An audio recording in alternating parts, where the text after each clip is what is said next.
बिस्मिल्लाहिर्रहमानिर्रहीम। Power system protection के lecture transformer protection के पार्ट 2 को आज हम कंटिन्यू करेंगे। लास्ट जहाँ पे लेक्चर हमारा एंड हुआ था वो हमारा restricted earth fault protection relay के साथ था। इसमें दो फीचर थे हमारे, जो रिस्ट्रिक्टेड अर्थ फॉल्ट रिले के साथ ही साथ एक न्यूट्रल करंट ट्रांसफार्मर की कॉइल भी लगी हुई होती है, जो कि return path of the current अगर न्यूट्रल से कोई आ रहा होता है तो उसे वो सेंस करके रिस्ट्रिक्टेड अर्थ फॉल्ट रिले को बता देती है, और ये करंट सेंसिंग के नतीजे में सर्किट ब्रेकर ट्रिप हो जाता है। और जो आपकी रेड येलो ब्लू के ऊपर सीटी लगी हुई होती है, ये नॉर्मल करंट जो कि रेड येलो ब्लू के फेजेस से गुज़र रहा होता है उसे बता रही होती है। सो अगर हमारा करंट बैलेंस होगा तो रेड येलो ब्लू के फेजेस में ही कम्प्लीटली यूटिलाइज हो जाएगा और रिटर्न करंट न्यूट्रल से नहीं जाएगा। और अगर ऐसा नहीं होता, न्यूट्रल से करंट कुछ लीक हो जाता है या रिटर्न में जाता है, कोई फॉल्ट करंट आ जाता है जो कि न्यूट्रल से गुजरता है, तो वो यहाँ सेंस हो जाएगा। Internal winding of the transformer neutral के केस में यहाँ से वो सेंस हो सकता है इंटरनल फॉल्ट के नतीजे में। और अगर कोई शॉर्ट सर्किट अगर होता है, इन फेजेस के दरमियान कोई शॉर्ट सर्किट करंट गुजरता है, फॉल्ट करंट गुजरता है, एबनॉर्मल करंट गुजरता है, तो वो रिस्ट्रिक्टेड अर्थ फॉल्ट रिले जो कि यहाँ पे इसकी सीटी की कॉइल्स लगी हुई हैं और उनके wire restricted earth fault relay के अंदर यहाँ पे ऑब्जर्व हो रहे हैं, वो यहाँ पर ऑब्जर्व हो जाएंगे। सो इस पूरी रिले के दो हिस्से हैं, जो कि एक न्यूट्रल करंट ट्रांसफार्मर का है और एक नॉर्मल करंट ट्रांसफार्मर जो कि पर फेस के ऊपर लगे हुए हैं। तो इस तरीके से हम रिस्ट्रिक्टेड अर्थ फॉल्ट प्रोटेक्शन को सेंस कर पाते हैं। Internal connections of the transformer के अगर कोई फॉल्ट अगर होता है, इंटरनल वाइंडिंग ऑफ ट्रांसफार्मर या फिर इंटरनल सर्किटरी ऑफ ट्रांसफार्मर, तो उस फॉल्ट को ऑब्ज़र्व करने के लिए, इंटरनल फॉल्ट को ऑब्ज़र्व करने के लिए हम रिस्ट्रिक्टेड अर्थ फॉल्ट रिले को लगाते हैं। अब इसकी डिटेल के लिए हम आगे चलते हैं, जो कि यहाँ पर हम ऑब्ज़र्व कर रहे हैं। सो अगर हम यहाँ देखें तो कंटिन्यू करते हैं। An external fault in the star winding will result in current flowing in the line CT of the affected phase and at the same time balancing current flow in the NCT यानी neutral current transformer. Hence the result current in the relay is therefore zero. अगर हमारा जो resulted current है वो अगर वहाँ से पास होता है और वो ज़ीरो है, बैलेंसिंग करंट ज़ीरो है, तो इसका मतलब न्यूट्रल से कोई करंट पास नहीं हो रहा, वो बैलेंस सिस्टम हुआ, जो ऊपर की 3 लाइनों में बात हुई है। So this restricted earth fault relay will not be actuated for external earth fault. तो फिर इस अर्थ को, इस फॉल्ट जो कि नहीं है, डिटेक्ट नहीं होगा और इसके नतीजे में कोई भी ऑपरेशन परफॉर्म नहीं होगा, कोई एक्चुएट सिस्टम परफॉर्म नहीं होगा जो कि आपके सर्किट ब्रेकर को ट्रिप करवा दे, क्योंकि ये नॉर्मल कंडीशन है जो ये बताई जा रही है पहले पैराग्राफ में। नेक्स्ट पैराग्राफ पे आते हैं। But during internal fault of the neutral current transformer only carries the unbalancing current, fault current and operation of the restricted earth fault. अगर आपका फॉल्ट अगर होता है तो उसके नतीजे में न्यूट्रल करंट ट्रांसफार्मर से आपका करंट गुजरेगा जो कि रिटर्न होगा, एबनॉर्मल होगा, शॉर्ट सर्किट करंट होगा, तो वो आपकी ये REF restricted earth fault relay उसे ऑब्जर्व कर लेगी। Take place this scheme of restricted earth fault protection scheme is very sensitive for internal earth fault of electrical power transformer. अब यहाँ अगर हम इसकी बात करें तो इस अर्थ fault, restricted earth fault relay का फ़ायदा ये है कि आपके ट्रांसफार्मर में अगर इंटरनल फॉल्ट कोई अगर होता है तो आपको ट्रांसफार्मर पूरा खोलना नहीं पड़ेगा और बग़ैर खोले ही आप ट्रांसफार्मर को उसके फॉल्ट को डिटेक्ट कर सकते हैं। और सबसे अहम चीज़ ये कि फॉल्ट अगर होता है और ये रिले वहाँ पे इंस्टॉल हुई हुई है तो फॉल्ट के नतीजे में कोई चीज़ वाइंडिंग या दीगर इक्विपमेंट इंटरनल सर्किटरी कोई डैमेज नहीं होगी ट्रांसफार्मर की, और आपका ट्रांसफार्मर फॉल्ट से प्रिवेंट हो जाएगा। तो यही रिले लगाने का फ़ायदा है कि आपकी मेंटेनेंस कॉस्ट काफ़ी हद तक बच जाएगी, फॉल्ट कॉस्ट, रिपेयरेबल कॉस्ट, जो भी आप कह लें उसे, तो वो सब ये ट्रांसफार्मर आपकी, ये रिले आपकी बचा लेगा ट्रांसफार्मर के केस में। और ख़ास तौर पर पावर ट्रांसफार्मर की जो रिपेयर मेंटेनेंस कॉस्ट है वो बहुत ज़्यादा होती है, ऑपरेशन उसका हैवी ड्यूटी होता है, तो उसके नतीजे में उसकी मेंटेनेंस, उसका शट डाउन लॉन्ग टर्म हो जाएगा। तो उसको फॉल्ट से प्रिवेंट रखने के लिए, लाइफ लॉन्ग रखने के लिए आप इस रिले को, जो कि रिस्ट्रिक्टेड अर्थ फॉल्ट रिले है, ट्रांसफार्मर के इंटरनल फॉल्ट की प्रोटेक्शन के लिए इंस्टॉल कर सकते हैं। और इसके लॉन्ग टर्म फ़ायदे हैं, ट्रांसफार्मर की लाइफ इससे लॉन्ग लास्टिंग होगी, क्योंकि जैसे ही फॉल्ट अगर होगा इंटरनल वाइंडिंग के अंदर तो वो उससे ट्रिप करवा देगा। एबनॉर्मल फॉल्ट के जो कि ट्रांसफार्मर के बाहर अगर अकर होता है तो उसका जो इम्पैक्ट है वो ट्रांसफार्मर के इंटरनल वाइंडिंग पे भी आएगा। अब इंटरनल वाइंडिंग को restricted earth fault relay fault से प्रिवेंट कर लेगी, तो आपका ट्रांसफार्मर इस तरह के फॉल्ट से बच जाएगा। तो ये फ़ायदा है इस रिले को इंस्टॉल करने का, आपके ट्रांसफार्मर की जो लाइफ है वो इससे लॉन्ग टर्म तक फ़ायदेमंद रहेगी, उसकी लाइफ लॉन्ग रहेगी। आइए कंटिन्यू करते हैं। Restricted earth fault protection is provided in transformer for sensing internal earth fault or the transformer. In this scheme, the CT secondary of each of phase of power transformer are connected together as shown. मतलब जो कि यहाँ बताया जा रहा है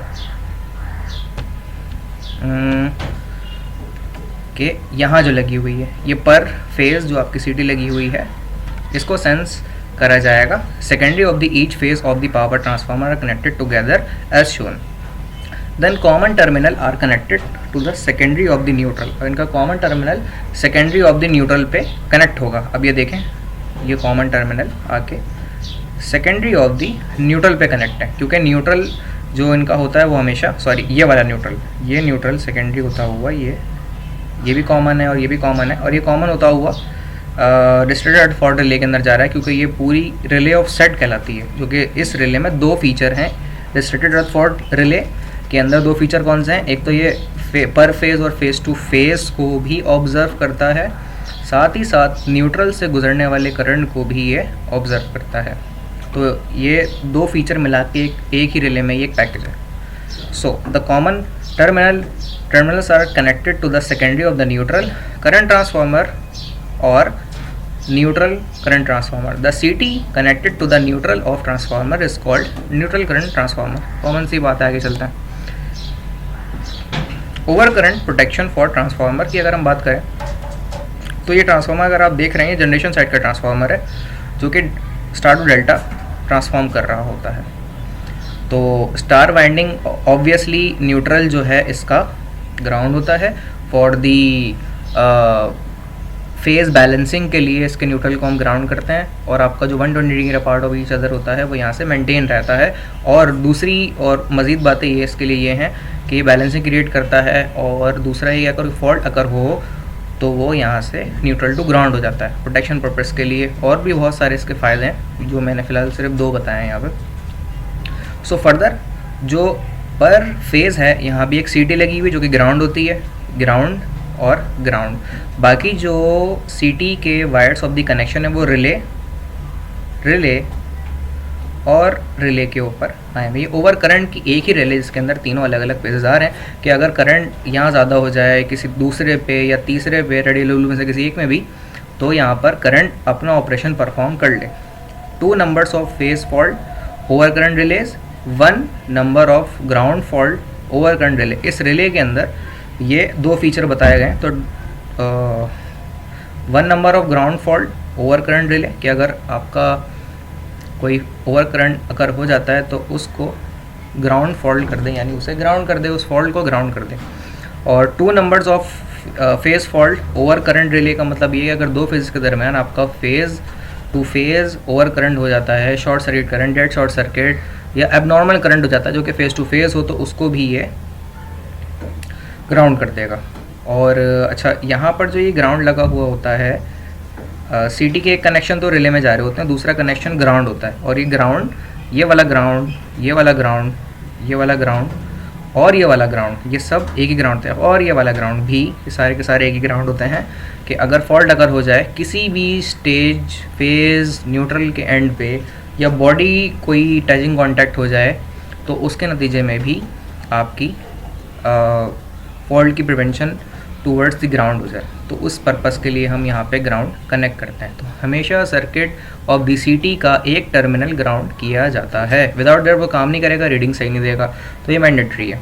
तो अगर ओवर करंट प्राइमरी साइड पे अगर होता है, यस, और यही सर्किटरी हम सेकेंडरी साइड पे भी इम्प्लीमेंट कर सकते हैं। डेल्टा साइड पे यहाँ पर जो आप देख रहे हैं कि एक delta of the red, yellow और ब्लू टूवर्ड्स दी लोड जा रहा है। अब ये ट्रांसमिशन को हम प्रोवाइड करते हैं यहाँ से, क्योंकि यहाँ पर एक ट्रांसफार्मर के कनेक्शंस दिखाए गए हैं। तो होपफुली यहाँ पर ये बात कंप्लीट होगी, समझ आपको आ गई होगी कि ओवर करंट अगर पर फेज़ या फेज़ टू फेज़ अगर होता है तो ये किस तरीके से काम कर सकती है पावर ट्रांसफार्मर में over current relay of the scheme. अब यहाँ से हम आगे चलते हैं, जो कि अर्थ फॉल्ट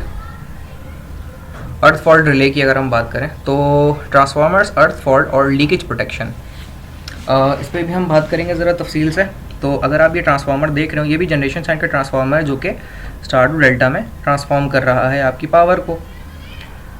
ओके, तो यहाँ पे ट्रांसफार्मर स्टार टू डेल्टा और डेल्टा के बाद आपकी यानी secondary side, sorry primary to secondary, तो आई थिंक ये ओके, ये इस तरह कर लेते हैं। जनरेशन साइड का ट्रांसफार्मर नहीं है, ये प्राइमरी टू सेकेंडरी हो रहा है, लेकिन जहाँ तक मुझे लगता है कि ये सेकेंडरी होना चाहिए, क्योंकि सेकेंडरी साइड पे यहाँ पे ये लोड टूवर्ड्स लोड जा रहा है। या फिर इसको वाइस वर्सा ले लें कि ये प्राइमरी है और ये सेकेंडरी है, तो यहाँ से प्राइमरी साइड से अगर उसकी प्रोटेक्शन प्रोवाइड कर रहे हैं तो उसके पर्पज़ के लिए हम इस्तेमाल कर सकते हैं। ये सर्किटरी यहाँ पे भी इम्प्लीमेंट हो सकती है, और सेम सर्किटरी जो कि प्राइम डेल्टा में कनेक्टेड है ही। अच्छा, ये वाइस वर्सा इसलिए किया गया है क्योंकि अगर आप यहाँ देखें तो ये प्रोटेक्शन स्कीम हमने प्राइमरी में दिखाई थी, यानी ट्रांसफार्मर की इस साइड पर, और ये जो स्कीम है प्रोटेक्शन की वो इस जानिब दिखा रहे हैं हम, लेकिन ऐसा कोई फ़र्क नहीं है। तो होगा ये कि हम जो सप्लाई प्रोवाइड करेंगे रेड, येलो और ब्लू के ज़रिए से प्राइमरी को, तो ये डेल्टा टू स्टार हो रहा है। अच्छा, ये डेल्टा टू स्टार हम वैसे कहाँ इस्तेमाल करते हैं अगर सोचें हम, तो डेल्टा टू स्टार इस्तेमाल होगा हमारा डिस्ट्रीब्यूशन साइड पे, क्योंकि हमें वहाँ न्यूट्रल की रिक्वायरमेंट होती है डेल्टा टू स्टार में, डिस्ट्रीब्यूशन ट्रांसफार्मर के अंदर। ये भी पावर ट्रांसफार्मर की एक किस्म होती है। तो डेल्टा टू स्टार के साइड पर अगर हम देखें तो ये करंट ट्रांसफार्मर इंस्टॉल है यहाँ पे, करंट ट्रांसफार्मर। ऐसा करंट ट्रांसफार्मर और पोटेंशियल ट्रांसफार्मर के लिए मैंने 2 वीडियोस शेयर की हैं पावर सिस्टम प्रोटेक्शन की लैब वीडियो लेक्चर्स के अंदर। उसमें 2 वीडियोस हैं, तो वो उसमें तफसील से करंट ट्रांसफार्मर की कैटेगरी कि वो कैसी होते हैं करंट ट्रांसफार्मर, और करंट ट्रांसफार्मर कितनी टाइप्स के होते हैं, शेप के होते हैं, उनमें प्राइमरी सेकेंडरी कैसे होती है, इलेक्ट्रोमैग्नेटिक इंडक्शन कैसे परफॉर्म होती है, Faraday's law of electromagnetic induction, तो उसकी कंप्लीट थॉरल डिटेल जो है वो उस लेक्चर में मैंने रखी हुई है, जो कि पावर सिस्टम प्रोटेक्शन के वीडियो लैब लेक्चर के अंदर आपको मिलेगी। तो होपफुली वो ज़रूर देखिएगा।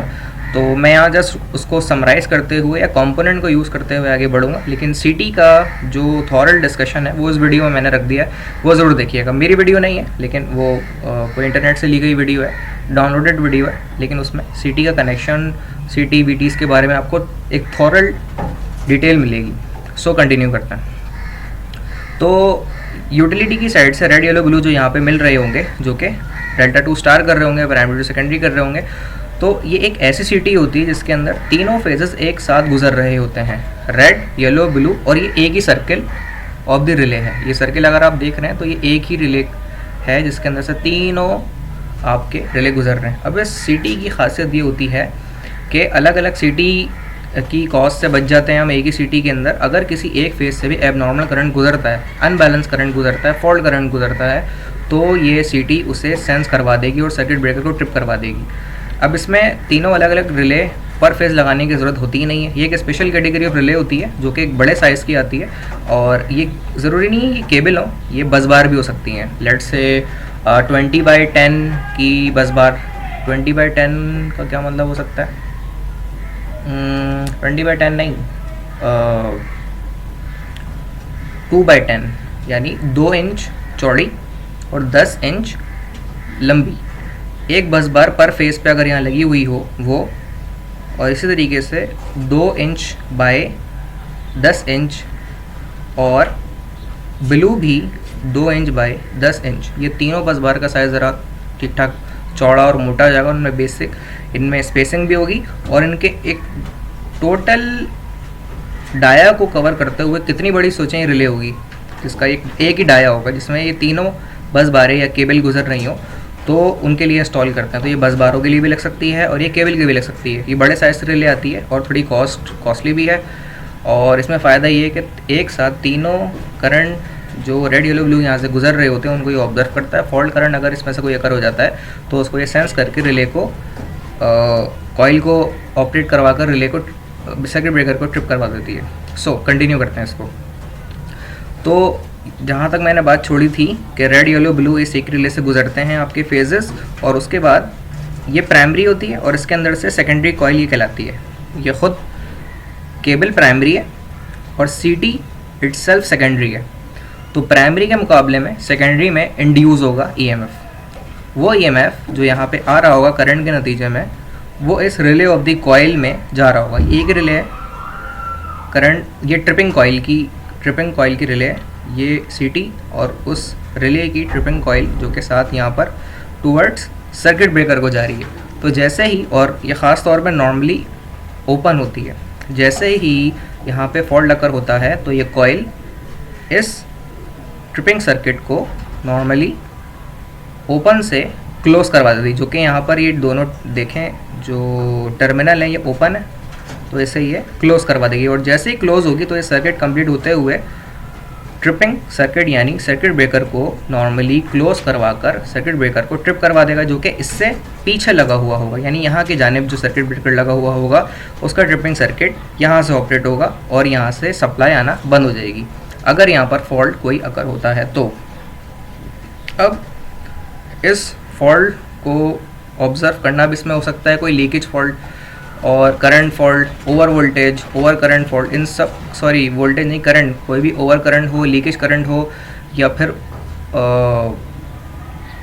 फेज़ टू फेज़ फॉल्ट हो। उसके नतीजे में जो फॉल्ट करंट होता है पर फेज़ टू बॉडी अगर कोई कनेक्ट हो जाता है तो उसके नतीजे में आपका फॉल्ट अगर होता है। मिसाल के तौर पे कि आपकी वाइंडिंग जो कोर के ऊपर वाउंड हुई है, अगर वो टच हो जाए कोर के साथ, बाइंडिंग क्योंकि इंसुलेटेड होती है वार्निशिंग के साथ, अगर वो वहाँ से छिल जाती है, हट जाती है और आपकी बॉडी ऑफ द कोर से वाइंडिंग टच हो जाती है तो ये फेज़ टू कोर यानी कि फेज़ टू अर्थ फॉल्ट कहलाएगा ये।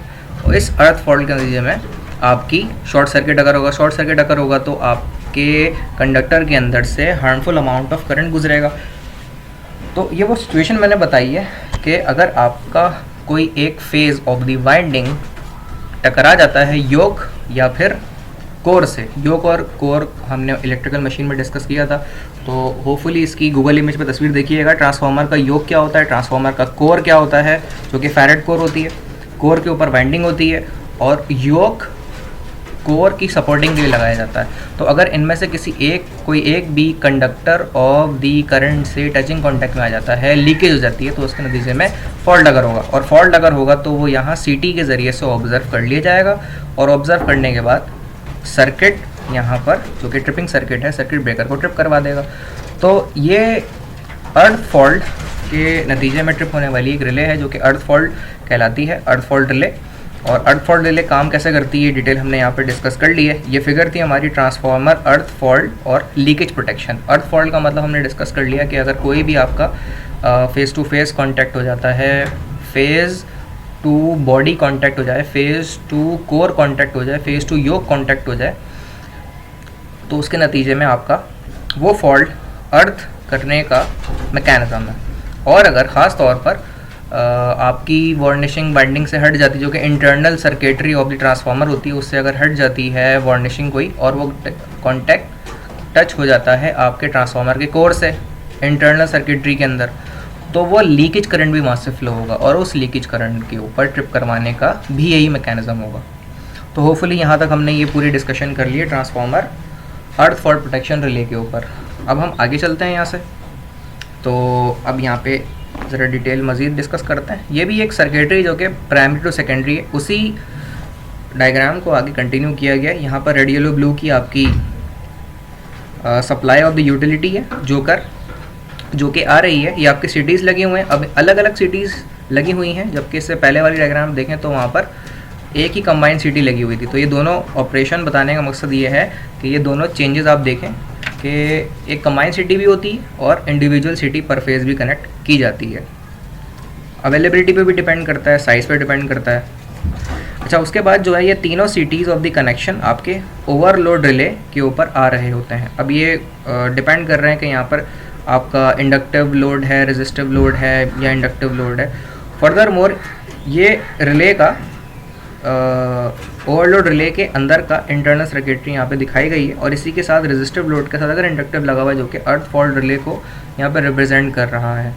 तो अगर आपका कोई भी फॉल्ट, चाहे वो लीकेज फॉल्ट हो या ओवर करंट के नतीजे में फॉल्ट अकर हो, और वो individual current of the face के ऊपर भी अकर हो, तो उसको भी सेंस करवाने का फर्दर ये डिटेल सर्किटरी यहाँ पे दिखाई गई है कि ओवरलोड रिले को किस तरह से कैटेगराइज करके अलग, और अर्थ फॉल्ट रिले को जो कि अर्थ लीकेज और अर्थ फॉल्ट रिले को अलग कंबाइन करके यहाँ पे दिखाया गया है। तो आप ये देखें, ये ओवरलोड रिले है कि अगर ओवरलोड हो जाता है तो उसको सेंस करके, एक तो यहाँ पे ग्राउंड का सर्किट कंप्लीट हुआ है, और यहाँ पर जो वायर्स आ रहे हैं तीनों सिटीज़ के, वो यहाँ पर कॉइल ऑफ द रिले जो कि ओवरलोड रिले के कॉइल से होते हुए यहाँ पर टर्मिनल को कनेक्ट किया गया है। ये आपके tripping circuit of the circuit breaker के ज़रिए कनेक्ट है। इसमें से हर एक जो कॉन्टैक्ट है रेड, येलो और ब्लू का, वो आपका नॉर्मली ओपन दिखाया गया है। यहाँ से ओपन है, यहाँ से ओपन है और यहाँ से ओपन है, यानी कि फॉल्ट अगर नहीं हुआ तो ये ओपन होगा और सर्किट ब्रेकर आपका ट्रिप नहीं होगा। लेकिन जैसे ही फॉल्ट अगर होता है, चाहे वो अर्थ फॉल्ट रिले हो, ओवर करंट रिले हो, तो इन दोनों के नतीजे में या किसी एक के नतीजे में आपके ये टर्मिनल जो कि नीचे लगे हुए हैं, फॉल्ट अगर होने के नतीजे में ये दोनों ओपन है, क्लोज हो जाएंगे, और जैसे ये क्लोज होते हैं तो आपका सर्किट ब्रेकर ट्रिप हो जाएगा। और ये ट्रिप की सर्किटरी एट द एंड में यहाँ पर रिप्रेजेंट करके दिखाई भी गई है, क्योंकि ये वाली ये आपके सर्किट ब्रेकर को ट्रिप करवा देगी। तो यहाँ पर ये रिले का जो कॉम्बिनेशन है, ये ओवरलोड रिले, अर्थ फॉल्ट रिले और साथ ही साथ combine leakage and overload protection relay के लिए हमने यहाँ पर इसे इंस्टॉल किया है। तो यहाँ तक डिस्कशन करने का तो हम आगे बढ़ते हैं, जो कि तकरीबन लेक्चर एंड ही हो रहा है। सो ओवर हीटिंग प्रोटेक्शन, ये भी एक थोड़ा बड़ा सिनेरियो है जिसको हम डिस्कस करते हैं। Insulation fast degradation when winding over temperature for long time. अब हम ये जानते हैं कि बाद हमारे ट्रांसफार्मर होते हैं जो कि ऑयल इमर्ज होते हैं, और जैसे डिस्ट्रीब्यूशन स्टेशन के अंदर जो लगे हुए होते हैं बल्क सप्लाई के साथ। बल्क सप्लाई मींस जो आपकी पीएमटी होती है, ईएमटी, अर्थ माउंटेड ट्रांसफार्मर का जो सर्किट ब्रेकर होता है वो भी ऑयल इमर्स होता है, और जो ईएमटी होता है वो भी ऑयल इमर्स होता है। ड्राई टाइप के भी हैं और ऑयल टाइप के भी ट्रांसफार्मर्स होते हैं। तो ऑयल इमर्स के अंदर होता ही है कि वाइंडिंग आपकी ऑयल के अंदर इमर्ज हुई भी होती है, डूबी हुई होती है। तो जितनी ज़्यादा आपकी वाइंडिंग के अंदर से लोड इस्तेमाल हो रहा होता है, तो आपकी वाइंडिंग उतनी ज़्यादा हीटअप हो रही होती है। जब वो हीटअप हो रही होती है तो ऑयल को अपनी हीट ट्रांसफॉर्म कर रही होती है, ट्रांसफ़र कर रही होती है। ऑयल वो हीट एब्जॉर्ब करता है, और बाज़ मरतबा ये ऑयल इतना ज़्यादा हीट को एब्जॉर्ब कर लेता है कि ये ट्रांसफार्मर, ऑयल का टेम्परेचर बहुत ज़्यादा हो जाता है, और ऑयल का टेम्परेचर इस लेवल तक ज़्यादा हो जाता है कि ये ऑयल उबलने लगता है। इसका लेवल ग्राउंड लेवल से अबव सरफेस पे आने लगता है, जो कि इसके कुछ खास लेवल्स होते हैं। ये हमने मशीन में डिटेल डिस्कशन इसकी करी हुई है कि टेम्परेचर राइज होने से ट्रांसफार्मर का जो ऑयल लेवल होता है वो ज़्यादा हो जाता है, ऑयल, और इसके अलावा जो वाइंडिंग का टेम्परेचर होता है वो भी बहुत ज़्यादा होने लगता है। तो इसका ओवरऑल इम्पैक्ट है जो कि ओवर हीटिंग प्रोटेक्शन के सेंस में आता है। सो इसके लिए हम लगाते हैं thermal relay will monitor the winding temperature and protected by. तो इसमें हम एक थर्मल टेम्परेचर रिले लगाते हैं जो कि टेम्परेचर को मॉनिटर करता है। Alarm at first stage temperature high above then 80 degree centigrade. अगर 80 डिग्री से ज़्यादा हो जाती है आपके टेम्परेचर के अंदर हीट, तो उसके नतीजे में वो आपको अलार्म देगा। और अगर ये टेम्परेचर 85 से 90 डिग्री पे पहुंच जाती है तो ट्रांसफार्मर को ट्रिप करवा देगा। और ट्रिप तब तक रहेगा जब तक इसका टेम्परेचर डाउन नहीं हो जाता। डाउन होने के बाद ऑब्वियसली ऑयल नीचे उतरेगा, वाइंडिंग जो आपकी हीट अप हुई होगी वो कूल डाउन होगी और उसके नतीजे में आपकी ओवर हीटिंग रिले कोऑपरेट करवाते हुए ट्रांसफार्मर की प्रोटेक्शन की तरफ आएंगे। वरना इस ओवर हीटिंग के नतीजे में ट्रांसफार्मर बहुत ज़्यादा ओवर बर्डन हो जाएगा, ओवर हीट कंडीशन पे आ जाएगा और सही तरीके से परफॉर्म नहीं करेगा। ट्रांसफार्मर की जो कॉइल है बहुत ज़्यादा हीटअप हो जाएगी, कोर हीटअप हो जाएगी, तो इसके बहुत ज़्यादा लॉन्ग लास्टिंग इम्पैक्ट है जो कि ट्रांसफार्मर की लाइफ को डैमेज की तरफ लेके जाएगा। सो एक मेन फीचर है कि आपका जो ट्रांसफार्मर है इसको ओवर हीटिंग की कंडीशन के ऊपर प्रोटेक्शन प्रोवाइड करना ज़रूरी है। The basic working principle of thermal relay is that when a bimetallic strip is heated up by a heating coil carrying over current of the system, it bends and makes normal open contacts to close the trip circuit of the circuit breaker। अब इसमें ये story बताई गई है कि अगर आपका transformer है और वो बहुत ज़्यादा हीटिंग कंडीशन पे चला जाता है तो उसकी बायोमेटालिक स्ट्रिप जो उसमें लगी हुई होती है वो बैंड होगी और आपके सर्किट ब्रेकर को ट्रिप सर्किट को एक्टिव करवाते हुए सर्किट ब्रेकर को ट्रिप करवा देगी और इस तरीके से आपका ट्रांसफार्मर बंद हो जाएगा। ट्रांसफार्मर जब बंद हो जाएगा तो वो कूल डाउन होगा, ऑयल लेवल नीचे आएगा, वाइंडिंग जो बहुत ज़्यादा टेम्परेचर का बढ़ा हुआ होगा वो कूल डाउन हो जाएगा और इस तरीके से ओवर हीटिंग कंडीशंस से प्रिवेंट किया जा सकेगा ट्रांसफार्मर को। यहाँ तक हमारा ये लेक्चर कंप्लीट हो जाता है ट्रांसफार्मर की प्रोटेक्शन पार्ट 2 को। यहाँ अगर आपके कुछ सवाल हैं तो ज़रूर डिस्कस कीजिएगा हमारे व्हाट्सएप ग्रुप पे या फिर आप इंडिविजुअल मैसेज करके पूछ सकते हैं या फिर आप adilkhanpakistan@gmail.com के ऊपर भी अपनी क्यूरी डिस्कस कर सकते हैं। आज इस लेक्चर को हम यहीं पे एंड करते हैं और नेक्स्ट लेक्चर के साथ अगली वीडियो के साथ हम हाजिर होंगे। अल्लाह ताला आपका और हम सबका हामी और नासिर हो और अल्लाह हाफ़िज़।